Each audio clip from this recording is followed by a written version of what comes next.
کاش کہ مجھے یہ بات پہلے ہی پتہ ہوتی تو میں کبھی ان کے آفس کا رخ نہ کرتی۔ مجھے کیا خبر تھی کہ اوپر سے نیچے تک کون کون اس گندے کام میں ملوث ہے۔ میں بہت بری طرح پھنس چکی تھی اور خود کو اس مشکل سے آزاد کروانے کا مجھے کوئی راستہ نہیں دکھائی دے رہا تھا۔ ایمبولینس تیز رفتاری سے چل رہی تھی اور کافی دور جا کر ایک ویرانے میں ایک بڑی سی عمارت کے آگے ایمبولینس کو روک دیا گیا۔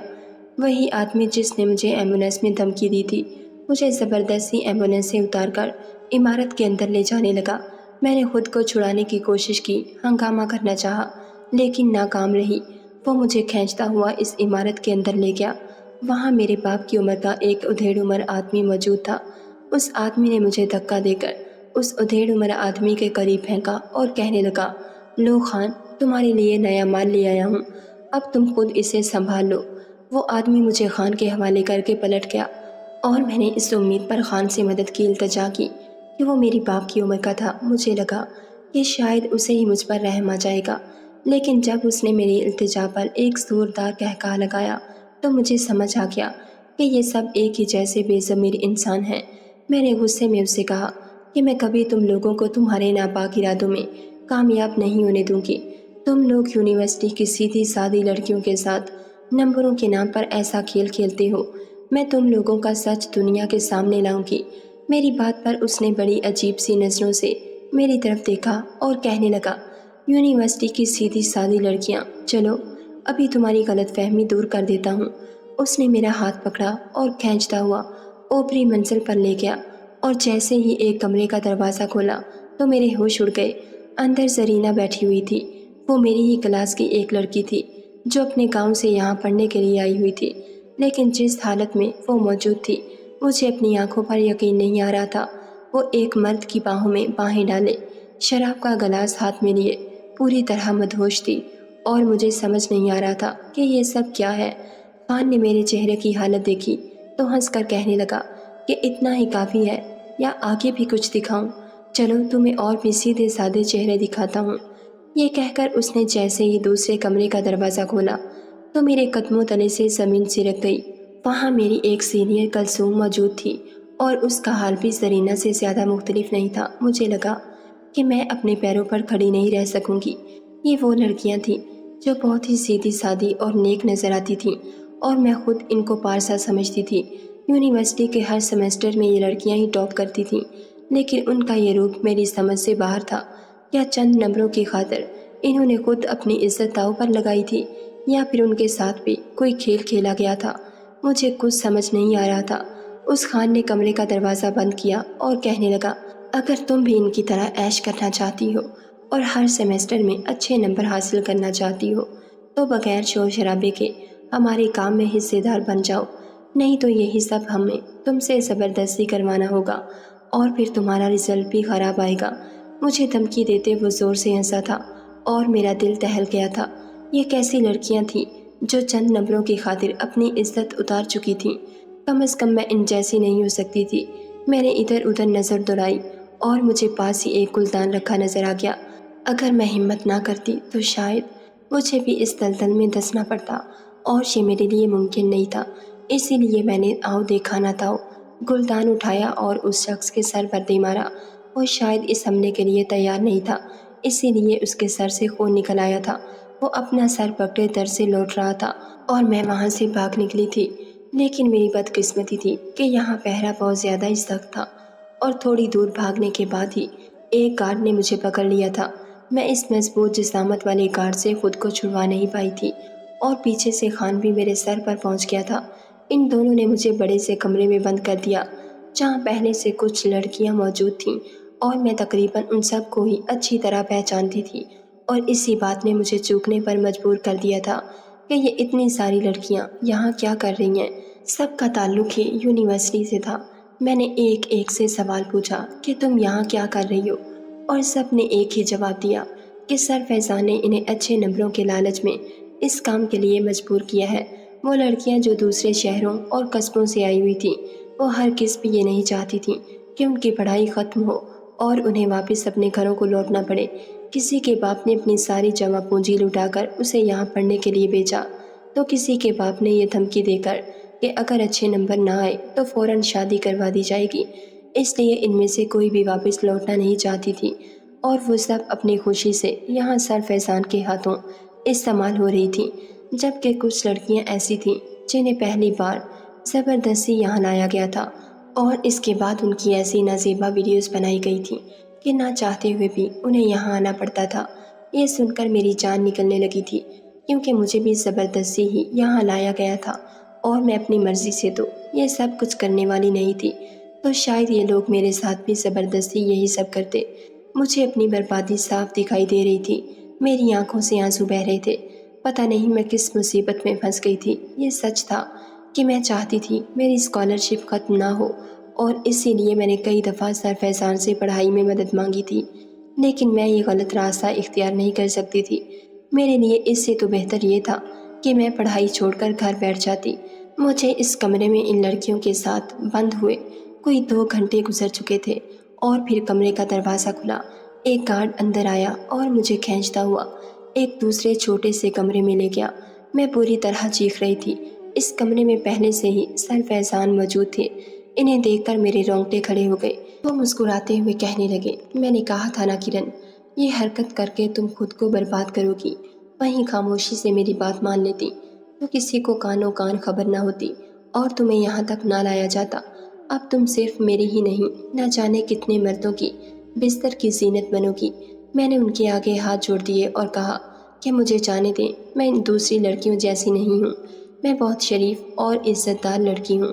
میری بات سن کر وہ کہنے لگے، یہاں ہر لڑکی ہی شریف اور عزت دار ہے، یہ عزت ہی تو ہے جسے بچانے کے لیے، اچھے نمبر حاصل کرنے کے لیے یہ لڑکیاں اپنی مرضی سے روز یہاں آتی ہیں اور کچھ گھنٹے گزار کر جاتی ہیں۔ دیکھو نا، کیا تم انہیں نہیں جانتی کہ یہ یونیورسٹی کی ٹاپر ہیں؟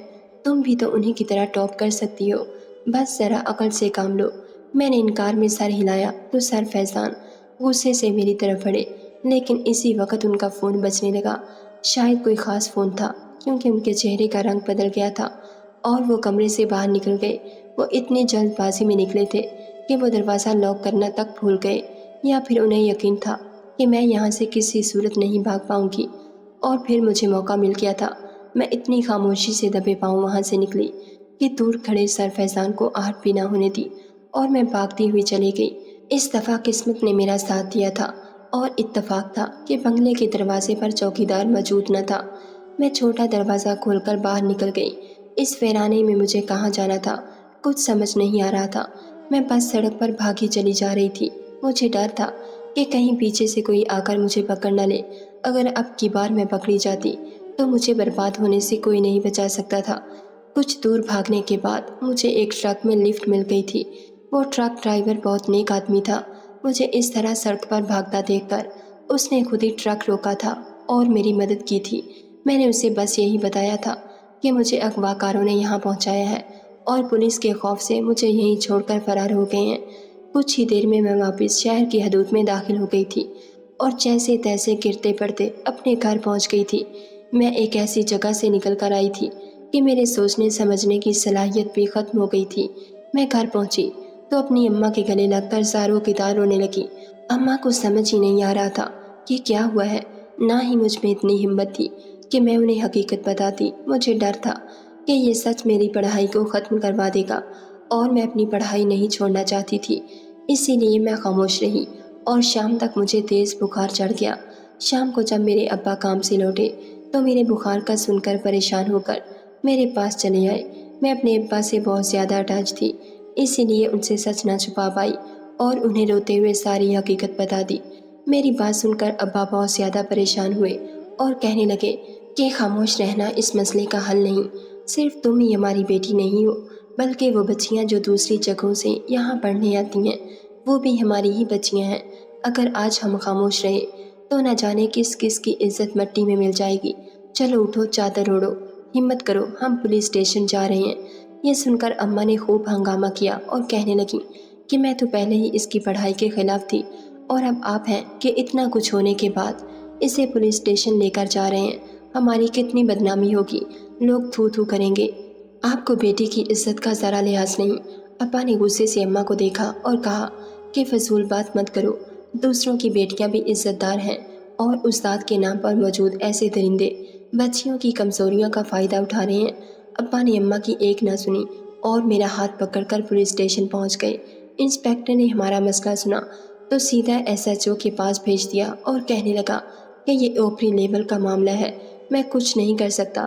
ابا نے SHO کو ساری حقیقت بتائی تو انہوں نے بہت عجیب سی نظروں سے مجھے دیکھا اور کہنے لگے، بی بی محنت کر کے پاس نہیں ہو سکتی ہو، اسی لیے اب تم استادوں پر الزام لگاؤ گی، کچھ تو شرم کرو۔ SHO صاحب کے جملوں نے میرے ہوش اڑا دیے۔ بغیر سچ جانے، بغیر کسی کارروائی کے انہوں نے مجھ پر ہی اتنا گھٹیا الزام لگایا تھا۔ ابا کو بھی حیرت کا جھٹکا لگا۔ ابا کہنے لگے، SHO صاحب ہم شریف اور عزت دار لوگ ہیں، میری بیٹی کے ساتھ انتہائی غلط کام ہونے جا رہا تھا اور دوسروں کی بچیاں تو پہلے ہی لٹ چکی ہیں اور آپ ہیں کہ سچ جانے بغیر ہی فیصلہ سنا رہے ہیں۔ SHO صاحب نے غور سے ابا کو دیکھا اور کہنے لگے، ایسا کریں جائیں جا کر وہ ساری بچیاں لے کر آئیں جن کے ساتھ یہ ساری غلط حرکتیں ہو رہی ہیں، کم از کم مجھے پتہ تو چلے کہ کون کون ظلم کا شکار ہوا ہے، پھر ہی میں استاد جیسے عظیم انسان پر ہاتھ ڈالوں گا۔ ایک آپ کی بیٹی کے کہنے پر میں یونیورسٹی کے پروفیسرز کو ذلیل نہیں کر سکتا، نہ ہی انہیں یہاں تفتیش کے لیے بلا سکتا ہوں۔ آپ کے پاس ایسا کوئی ثبوت نہیں جس کی بنا پر میں ان کے خلاف کوئی کارروائی کروں۔ میں اور ابا حق پر ہوتے ہوئے بھی نامراد لوٹ آئے اور میں نے ابا سے کہا کہ میں زرینہ اور کلثوم سے بات کروں گی، وہ دونوں بہت سیدھی سادی لڑکیاں ہیں، مجھے یقین ہے کہ انہیں بھی دھوکے سے اس سارے چکر میں پھنسایا گیا ہے۔ وہ دونوں ہاسٹل میں رہتی تھیں، ابا خود مجھے لے کر ہاسٹل پہنچ گئے۔ پہلے تو ان دونوں نے مجھ سے ملنے کے لیے انکار کر دیا، لیکن جب میں نے بہت دباؤ ڈالا تو وہ مجھ سے ملنے کے لیے چلی آئیں، اور پھر جب میں نے ان کے سامنے ساری بات رکھی اور ان سے کہا کہ میں اس گندے گروہ کے خلاف کیس کرنا چاہتی ہوں، تو وہ دونوں ہی مکر گئیں کہ نہ ہی ان کے ساتھ کچھ غلط ہوا ہے اور نہ ہی وہ ایسی کسی زیادتی کا شکار ہوئی ہیں۔ وہ تو یہاں پڑھنے کے لیے آتی ہیں اور محنت سے پڑھ رہی ہیں، ان کا کسی غلط سرگرمی سے کوئی واسطہ نہیں۔ میں نے غصے میں ان دونوں سے کہا کہ میں نے خود تم دونوں کو اس جگہ دیکھا تھا اور میں جانتی ہوں کہ تم دونوں کو ہر بات معلوم ہے، پھر کیوں تم لوگ خاموش ہو؟ صرف اس لیے کہ تم لوگ پڑھائی نہیں چھوڑنا چاہتے، اپنے گھروں کو واپس نہیں جانا چاہتے۔ میری بات پر زرینہ نے غصے سے کہا، تمہیں کیا معلوم؟ میرے باپ نے یونیورسٹی میں داخلے کے لیے پورے خاندان سے ٹکر لی اور مجھے یہاں شہر پڑھنے کے لیے بھیجا۔ اگر میں اب ایسے ہی واپس چلی گئی تو ہماری بہت بدنامی ہوگی، پورا خاندان ہمارا مذاق بنائے گا اور ابا کی وہ ساری محنت ضائع ہو جائے گی جو ابا نے میری خاطر کی ہے۔ سر فیضان نے مجھ سے وعدہ کیا ہے کہ مجھے بہت اچھے نمبروں سے ڈگری ملے گی تو وہ میری نوکری کا بندوبست بھی کریں گے اور اس طرح ہمارے حالات بدل جائیں گے۔ میں نے کلثوم کی طرف دیکھا تو وہ بھی نظر چرا گئی کہ وہ دونوں اپنی مرضی سے اس دلدل میں دھنسے رہنے کو تیار تھے۔ میں نے کلثوم کو منانے کی کوشش کی تو اس نے صاف لفظوں میں کہا کہ اس مافیا کے پاس اس کی بہت ساری ایسی نیم برہنہ ویڈیوز موجود ہیں کہ جن کے ہوتے ہوئے وہ ان کے خلاف کوئی آواز نہیں اٹھا سکتی، اسی لیے بہتر یہ ہے کہ میں بھی خاموشی اختیار کر لوں، ورنہ ان کی عزتوں پر بھی آ جائے گی۔ میں نے افسوس بھری نظروں سے ان دونوں کو دیکھا جو بہت آسانی سے ان بھیڑیوں کا شکار ہو گئی تھی۔ میں خالی ہاتھ واپس لوٹ آئی۔ ابا میرا چہرہ دیکھ کر سمجھ گئے تھے کہ کسی بھی لڑکی نے میرا ساتھ دینے کے لیے انکار کر دیا تھا۔ ہم تھکے ہارے گھر پہنچے تو اماں کے چہرے کی ہوائیاں اڑی ہوئی تھیں۔ وہ روتے ہوئے کہنے لگی کہ کسی نے گھر کے نمبر پر فون کیا اور اماں کو دھمکی دی کہ اگر ہم لوگوں نے کسی کے بھی خلاف کوئی آواز اٹھائی یا پولیس میں گئے تو سب کو جان سے مار دیا جائے گا۔ اماں نے ابا کے آگے ہاتھ جوڑ دیے اور کہنے لگیں، اس قصے کو یہیں ختم کر دو، دوسروں کی عزتوں کے بچانے کی خاطر ایسا نہ ہو کہ ہم اپنی زندگیوں سے ہی ہاتھ دھو بیٹھیں۔ اماں اس قدر گھبرا گئی تھی کہ ان کی وجہ سے میں نے بھی یونیورسٹی جانا چھوڑ دیا تھا، میری پڑھائی بیچ سے ہی ادھوری رہ گئی تھی، میں عجیب نفسیاتی دباؤ کا شکار ہو گئی تھی۔ ہر وقت یہی سوچتی کہ استاد کے نام پر یہ کیسے لوگ ہیں جو تعلیمی اداروں کو گندہ کر رہے ہیں، مجھے کچھ سمجھ نہیں آتا تھا۔ اور پھر ایک اچھا رشتہ دیکھ کر ابا نے میری شادی طے کر دی۔ میں شادی کی شاپنگ کے لیے اماں کے ساتھ بازار گئی کہ وہیں ایک ریسٹورنٹ کے شیشے پر میری نظر پڑی اور یہ دیکھ کر میں حیران رہ گئی کہ سر فیضان اور SHO ایک ساتھ بیٹھے کھانا کھا رہے تھے۔ بہت اچھی طرح مجھے ہر بات سمجھ آ گئی تھی۔ میں جان گئی تھی کہ یہ گھناؤنا کھیل اتنی آسانی سے کیسے کھیلا جا رہا ہے۔ ہماری عزت کے رکھوالے ہی ہماری عزتوں کا سودا کر رہے تھے اور یہ سب کچھ بہت ہی کھلے عام ہو رہا تھا۔ اس کے باوجود بھی کسی کو کچھ دکھائی نہیں دے رہا تھا۔ میں اماں کا ہاتھ تھام کر واپس گھر چلی آئی تھی۔ میری شادی ہو گئی اور میں اپنے گھر میں ایک اچھی زندگی گزارنے لگی۔ ماضی کا یہ قصہ مجھے بھلائی نہیں بھولتا تھا۔ اور پھر کچھ ہی دنوں پہلے میں نے خبروں میں دیکھا کہ ہماری یونیورسٹی کے ایک پروفیسر کے موبائل سے سارا ڈیٹا پولیس کو مل گیا ہے۔ وہ کوئی ایماندار پولیس افسر تھا جس نے اس بات کو دبانے کی بجائے متعلقہ اداروں کی توجہ اس جانب دلوائی اور یہ معاملہ میڈیا تک پہنچ گیا۔ بہت سے راز کھل کر دنیا کے سامنے آ گئے اور آج میں یہ سوچ کر پرسکون ہوں کہ اللہ کے گھر دیر ہے اندیر نہیں۔ اس وقت میں انصاف حاصل نہیں کر پائی تھی، لیکن آج سارے مجرم کٹہرے میں کھڑے ہیں اور آج نہیں تو کل انہیں سزا بھی ہو ہی جائے گی۔